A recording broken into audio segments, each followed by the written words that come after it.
This is it. This is the big one. This is the Running Shoe Awards 2024.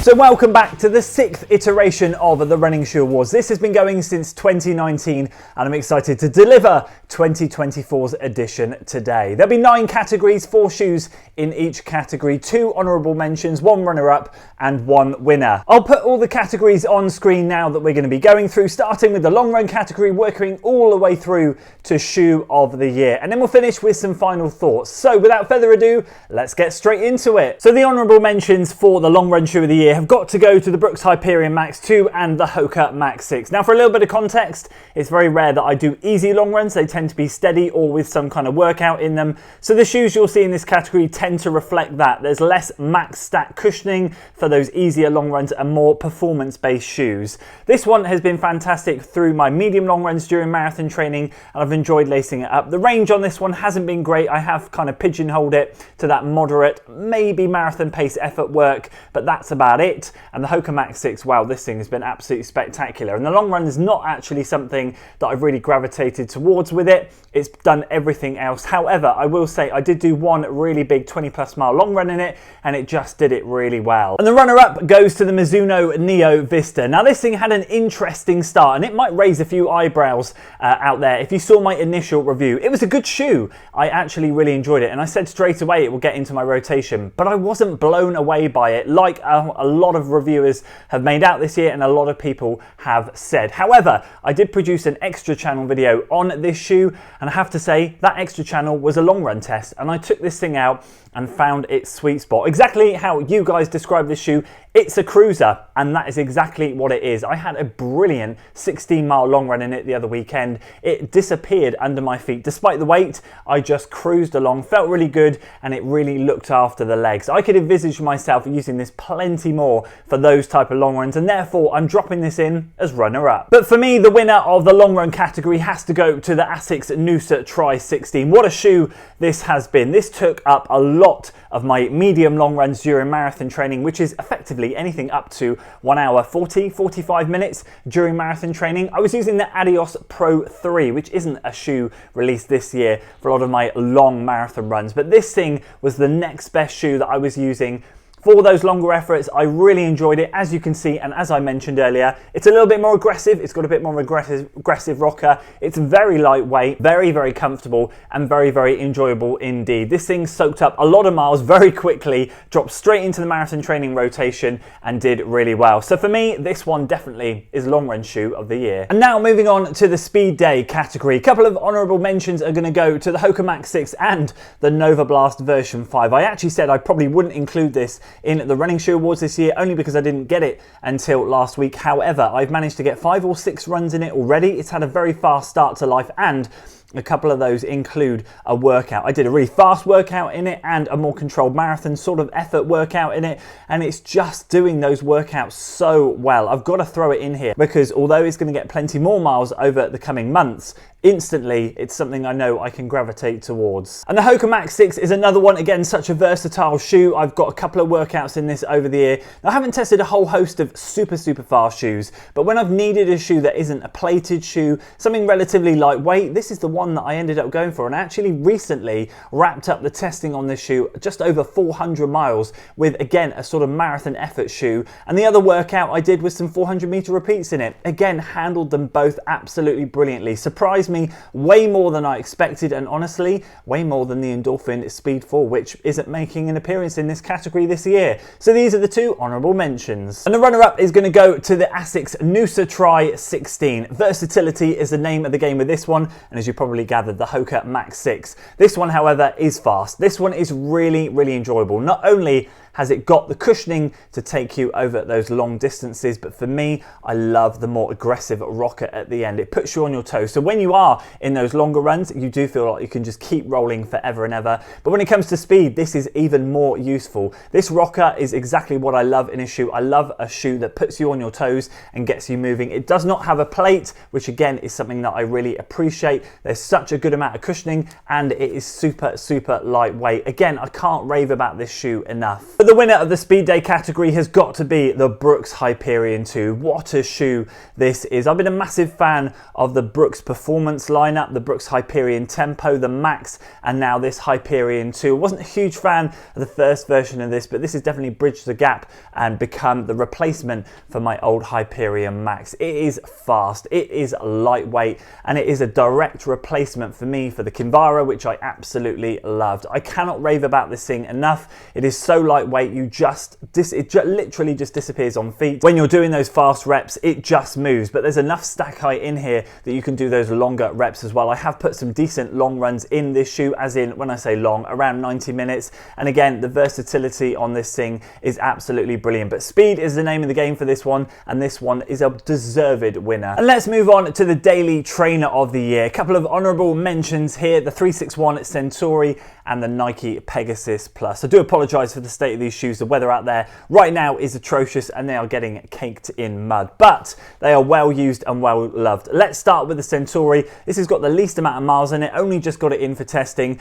but one of those shoes instantly that blew me away with how good and comfortable it is. There's not been many daily trainers I've tested this year that I've gone, yep, that is a really good shoe. They've either taken a while to break in or I've kind of grown to love them. This one I love straight away. I appreciated the previous version. I really enjoyed it. This one has shaved off a lot of weight from the previous version. It is extremely nice, and for me personally, a much better version than the Pegasus lineup, but very similar as well. And speaking of which, the Pegasus Plus, this thing bucks the trend for me with Nike shoes. This thing has been really enjoyable lately. I dipped back into the Pegasus 41 this year after testing the 37, hoping things had maybe changed or what have you. It didn't, and I wasn't a fan at all. But the Peg Plus has really sold it for me. And again, although I've not been using this for speed day work, I have tested it on a speed workout. It was great, but I wasn't a huge fan of it. I found it to be great for those easy miles. Shout out Robin, another YouTube channel out there. He reminded me, he said, Andy, get back in the Peg Plus. They're one of my favorites, and I did, and I've been really loving them ever since. So a lot of easy miles going in this thing lately. Been running around all over the place in them until the Nova Blast has come along, and I've been really enjoying them. A runner up in the category goes to the Nova Blast 5. I threw caution to the wind with this thing. As I said, only got it last week, but it's already got 5 or 6 runs in it, and it is blowing my mind as to how good it is, and has gone back to those previous version 1 days. I've done another easy run in it this morning, and I am just appreciating everything about the shoe. This is probably one of only 3 shoes this year, I'd say, that has really given me that wow factor when I've laced them up, when I've started running, and so it is a deserved runner-up. Who knows if it would have taken top spot, if it had come in earlier, if it had been released a month or 2 earlier, but I've got to say, it's definitely well within its rights to be here. But the winner of the daily trainer goes to the Hoka Max 6. If you saw my daily trainer video only last week or the week before, you'd have seen this one top the charts in such an emphatic way. This has been a brilliant shoe this year. As I said, who knows what would have happened if the Nova Blast would have come in earlier, but I have been beyond impressed with the Mac. It bridges that gap between sort of the Clifton and the Rincon. I feel like this is the only one you need out of those 3 shoes, and it is just had such a good upgrade with the midsole foam this year, to the point where I've managed to get over 400 miles in it, and I would say I could probably squeeze a little bit more out of it. That is just unheard of for a Hoka, not to mention the fact that it's been a bloody enjoyable ride. This one is a well-deserved winner. And moving on to the Max Cushion shoe of the year. This is a bit of a tricky one because I don't tend to run in too many Max Cushion shoes. And last year I decided to cap it at 37mm stack height and over, but so many shoes have gone up to that 37mm. I just kind of feel like the daily trainer and Max Cushion area is being merged a little bit more. So I basically said 37 and above, so not including 37. So that means that the Hyper squeaks in here as a good honourable mention. I have been really enjoying this shoe. I haven't put too many miles in it, but when I have more recently actually picking it back up, I've absolutely loved it. This one has 37.5mm stack in the heel. It's a pretty chunky one, but the 2 ahead of it are even chunkier. Honourable mention goes to the Mizuno Neo Vista, 44.5mm of stack in here. Super Trainer, Max Cushion shoe, whatever you want to label it, there's a lot of stack height in this thing. As I said, a bit of an indifferent start to life, but I've definitely now found its sweet spot. It is absolutely a brilliant cruiser, and I think it does that really well. I'm not going to say it's a brilliant all-round shoe, because there are areas of it that just don't work very well. It's very hard to get a fast turnover in it. I don't recommend doing any sort of good speed work in it, but for those easy and cruising steady miles up to marathon effort, it seems to do really well. And to be fair, a really decent setup in terms of everything about the shoe. Very comfy, lovely midsole foam. It's broken in now after 3 runs. Impressed with it. But the winner for sure has got to be the Nova Blast version 5. 41.5mm of stack in the heel for this one. Not that I notice it as much as in the version 4. I feel like because the foam is bouncier and you can move really fast in the shoe and it's lost weight, I don't notice how big the stack height is, but it is, and it is super, super cushioned. As I said, blown my mind since coming into the rotation, and out of those 3 shoes, I've got to say, this is actually a standout winner. There's no comparison. I think the Hyper has done really well, but it's not an absolutely outstanding shoe. The Mizuno Neo Vista took me a while to get into, but a deserved category runner-up and a deservedly good cruising shoe, which is going to get plenty more miles, but this thing is just absolutely fantastic. There is no other winner in this category for me. Trail shoe of the year is the next category. This is always the least contended category, no more so than this year. I've tested one trail shoe this year, and it is the Merrell Agility Peak 5. Put a video out on the Extra channel about this shoe, so it really doesn't have a lot of contention. But I will say, out of the testing that I've done of previous trail shoes, and I've tested a fair few, I was actually pleasantly surprised with this one. Got a couple of runs in it already, and it does seem to be an extremely comfortable shoe with quite aggressive lugs on it. But to be honest, not much more to say. We'll leave it there. We'll just crown this one the winner. And let's move on to really what should be one of the most exciting categories of the Running Shoe Awards. However, this year I've only tested 2 racing shoes, and both of them, I've got to be honest with you, are not very exciting, in my opinion anyway. So this is going to be runner-up. It's the Endorphin Pro 4. Really disappointed with this shoe this year. Really gutted with the updates to the Speed 4 and the Pro 4. And I think I've worked out what it is. Super excited to hear they were blending that Power Run HG, which is the foam that we see in the Endorphin Elite, which quite frankly is my favourite running shoe ever, as in racing shoe, I should clarify. So I was really excited to hear that, and I think a lot of us were. However, it just didn't work. And I'll tell you exactly what it is. I find exactly the same in the Speed 4. There is really pathetic rebound from the forefoot of the shoe. I'll put some slow motion clips up so you can see. You can see just how much I compress the foam. And I've always felt like when I was testing this shoe and the Speed 4, I just wasn't getting the pop back that I used to in the previous versions. And it kind of explains it when you slow the footage down in the Speed or the Pro. You can see just how much I compress the foam, but you just don't get anything back. I'll be honest with you, it lacks forefoot stack. It is pretty standard stack height for a racing shoe, but I feel like it's gone backwards. The foam in the Pro 3 was brilliant. It was one of my favorite racing shoes. This one sadly just seems to have regressed. And that means the winner is going to be the Alpha Fly 3. Now, to be honest with you, I don't really have too much negative to say about this shoe. It is a very enjoyable shoe, a much better upgrade from version 2. I'm not quite sure it's as good as version 1, but at least we're trending back in the right direction. And I don't know if you can see that, but we have a little spider there to join us. You can go on that one there, mate. Have a wriggle around up there. Go on. There you go, my friend. Go on in my shoe. Now, the only thing I struggle with in this shoe is the size of it. I think when you look, and when I've been to races and I look at Alpha Flies on other people's feet that have smaller feet, it doesn't look as quite of a bulky shoe as it does when it gets up to a UK size 13. I permanently feel like I'm clipping my heels in this shoe. There is so much shoe. It is such a big piece of kit. I get the fact that it's a cruiser and it is super efficient. I've done plenty of testing in it. I've raced in it, and to be fair, it was my worst race of the year, but the shoe itself was really good, and I have appreciated it in testing. But I went to test it out for my marathon, and I just felt like I can't race 26.2 in this shoe. I don't feel comfortable in it. I feel like I'm permanently thinking about the shoe on my foot. It doesn't disappear like other racing shoes. So again, I've kind of come up short on the racing shoe front this year. More testing required next year. Definitely making a mental note to buy more racing shoes. And let's move on to flop of the year, because there's always those shoes we test that we're either not a fan of, they don't work for us, or they're just downright crap, to be honest with you. Now, it's not really fair for me to say the Endorphin Speed 4 has been a flop. In fact, I have to say I've already done a 100-mile review in it. I've done plenty of testing videos and I've enjoyed it as a whole, but I have found this year that we have gone backwards, as I just alluded to in the Pro 4 chat there. I do find that the foam is just not as responsive as previous versions. I've also found in version 4 of both the Pro and the Speed, I get toe rubbing issues. It feels like they've tapered this toe box off to the point where I'm getting an issue between my big toe and my next toe. Now, again, I know that that doesn't affect all of you. That's probably a personal thing, but I have actually heard a couple of stories from you guys that you have suffered the same fate. So overall, I've got to say, although I did get to 100 miles and it is pretty comfy, I've retired it because I just kind of feel like I don't want the toe rubbing issue and it's not an exciting shoe to run in this year. And the runner-up goes to the Brooks Ghost Max 2. Now, I'm not going to say particularly too many negative things against it because it's comfy, it feels nice, it runs pretty well, but they made a couple of changes to it that really put it off the scale when it comes to weight. In my UK size 13, it increased by 30 grams.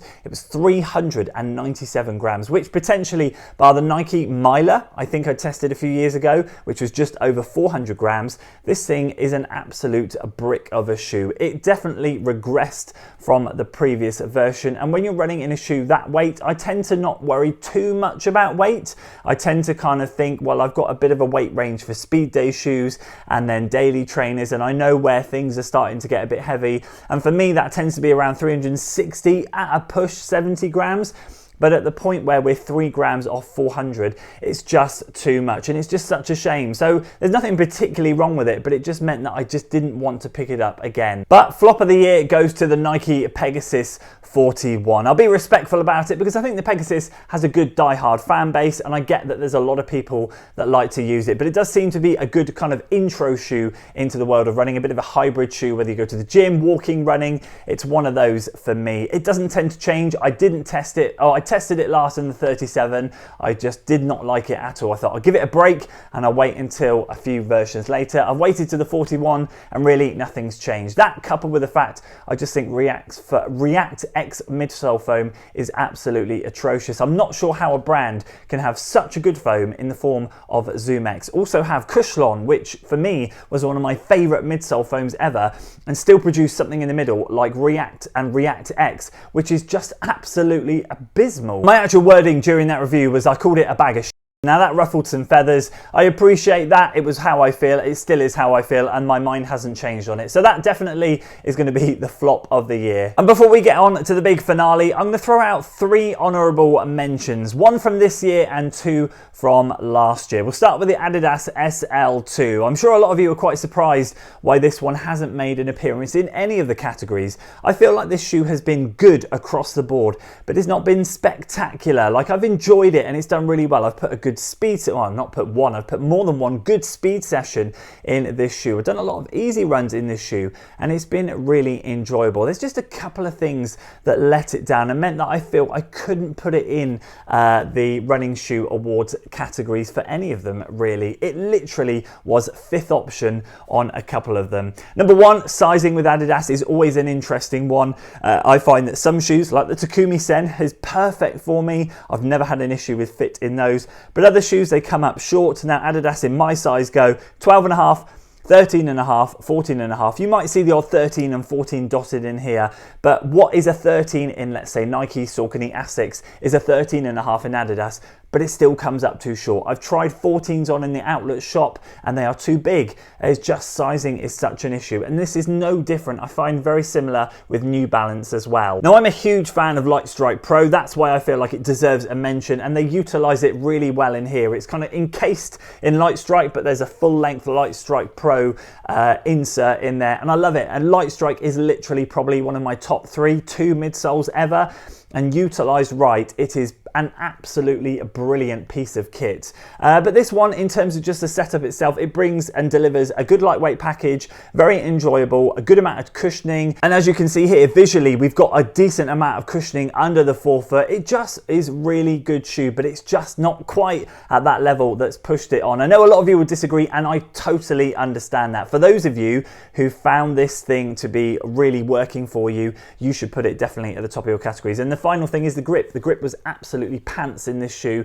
I was sliding around all over the place in wet weather, and again, I can't really put a shoe up there that has poor grip. That literally, when I say poor grip, I mean that I was wheel spinning on a couple of occasions on tarmac before moving forward. So although it's really, really good, it's not quite at that level, but I did want to give it a shout out. And the other two are from last year. The Adios Pro 3 put so many miles in this shoe. This is the remnants of it where I cut it open to try and see how many rods I'd snapped. This one was intact. The middle two are snapped to pieces and the outer two are fine. Wow, what a shoe this is. Still looking to pick one of these up on discount. I had to shout it out in here. It's not a model from this year, but I did so many miles. And again, if you saw my long run video, you know this topped the charts. This was my long run shoe. And if it had been this year's model, it would have won the category. Adios Pro 3, absolutely brilliant. Wasn't a fan of racing in it, but one of the best trainers out there. And of course, the Brooks Hyperion Max from last year. Again, this was my second pair that rolled into this year and took so many miles in my London Marathon training block earlier this year. Got to give this one a shout out. This has been really good too. And now on to the main event, the running shoe of the year. This has been an easy decision this year. It's great to not have a headache about this one. There have been 3 standout shoes, so many good shoes, but not many that have been great. Starting with the Noosa Tri 16, third place. This is absolutely phenomenal. So versatile. I always look for a versatile shoe. If you've watched previous running shoe awards, you'll see that the winners have a common theme, and that is versatility. I'm always looking for a shoe that is versatile. In a day and age where companies are trying to market us a line of shoes where we need to buy all 4, all 5, all 6 of them for all different reasons, I appreciate a company throwing out shoes that can do everything, because at the end of the day, we are all on a budget. We don't have unlimited money. Some of us do, but not all of us do. A lot of us don't, and versatility is the name of the game, and this thing has done that really damn well. Very happy. Brilliant long run shoe, brilliant workout shoe, great easy miles. The only reason this did not go up higher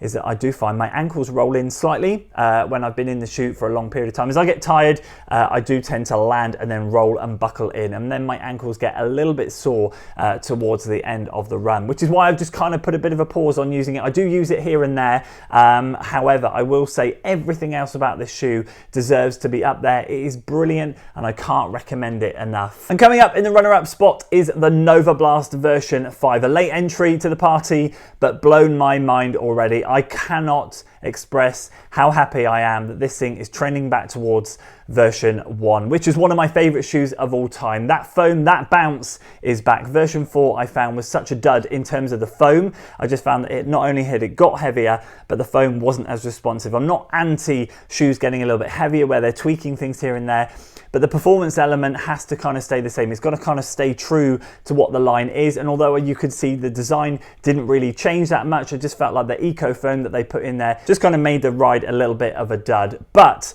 the foam is back. This is absolutely fantastic. And as I just highlighted earlier, another run in it this morning just cemented its reasoning for being up here. I tell you what, this could be the fastest shoe to 100 miles this year. But you guessed it, the winner and the running shoe of the year for me has got to go to the Hoka Mach 6. I don't know where to start with this shoe, but I'm going to bullet point it for you because, to be honest with you, I could just talk about it for ages. Improved durability, lightweight performance, smooth ride, and an overall extremely comfy fit. As I said, I have done absolutely everything in this shoe, from easy runs right through to long runs, right through to workouts, and everything in between. I can pick up this shoe for absolutely anything I want, and the most delightful thing about it is I was a massive fan of the Hoka Mach 4, never tried the 5, but I love the fact that the durability has improved. It was such an Achilles heel when it comes to Hoka shoes. All of the stuff like the Rincon and the Clifton that uses the standard EVA foam, I just did not get any decent life out of. The Hoka Mach 4 was the first Hoka shoe I ever got over 300 miles, but it very quickly died after that. This one, 400, and to be honest, it's still going. And quite honestly, I bought it with a 15% discount, which means I ended up paying something like 114, 119 pounds for it. And to get over 400 miles in this shoe is absolutely brilliant. It did everything I wanted to. As I said, versatility is the winner in this shoe. And quite honestly,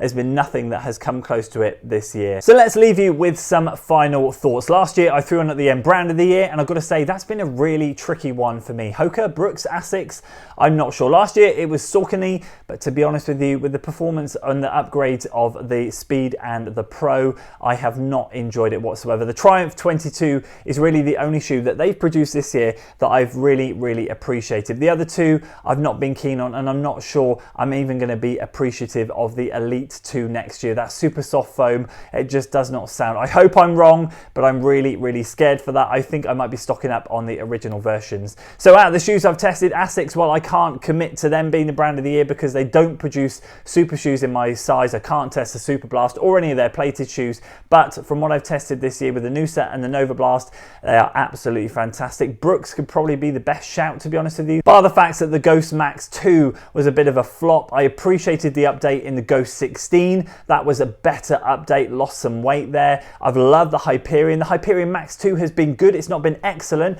but it's been a good update. I feel like they've produced a good all across the board spread of shoes. And Hoka, it's my shoe of the year, but this is the only Hoka I've tested this year, so I don't really have a brand of the year in mind. Other final thoughts, a little bit gutted I didn't get to test more racing shoes. In fact, in general, I tested 9 less shoes than last year. I tested 29 last year, 20 this year. I still have a 361 shoe at home boxed up, so there'll be 21 by the end of the year. Racing shoes, I've got to make an effort to test more of next year and put my hand in my pocket and spend some money. The SL2, I'm a little bit gutted with. I really hope that one will push itself up into a category, but to be honest, it didn't quite have that magic that I hoped to have. It is a really good shoe, and as I said, for the people that it worked for, I'm not surprised it will probably top your list to be shoe of the year, but for me, it just didn't quite have it. Still really good though. And I guess the final thing, as I said, the Speed in the Pro 4, to be honest with you, absolutely devastated. I've tested every single Speed version and gutted that this version is as it is. I'm really hoping for an improvement next year. They've sold us with the Mutant colorway next year for version 5. Will the colorway win people back over, or will people see through that and see that actually not too much has changed? I don't know what's changed. I've seen a few videos about it. As far as I'm concerned, you can talk the talk, but when it gets on your feet, that's when you'll see if the performance has updated. It doesn't look like we're going to be getting a Pro 5 next year either, which is a little bit sad too. They're clearly focusing on the Elite version 2. And I think that's about it for my final thoughts. So I'll leave you with this question. What shoe do you think is going to wow you in 2025? There's enough content out there from the running event, whether you like that sort of stuff or not. There's enough out there to go and have a research and have a look at some of the shoes coming next year. There does look to be some exciting things. As I said, the Endorphin Elite 2 does scare me a little bit, so I will probably be stocking up on the version 1 when that eventually goes on discount. But I'd love to hear, of course, what your shoes of the year have been. Do let me know in the comments below. Let me know what your favorites have been. If you can even go as far as categorizing them, that'd be great. You don't have to have as many as me, but maybe your long run shoe, your speed day shoe, and your daily trainer. That would be absolutely fantastic. And there we go. The Running Shoe Awards for 2024 is done. I appreciate your support and have done all the way throughout the year. Thank you so much for watching all the videos, guys. I really appreciate it. I hope you enjoyed this one. If you did, please do consider giving it a like, share with your friends, and of course, subscribe to the channel for weekly running content. I'll see you on the next one.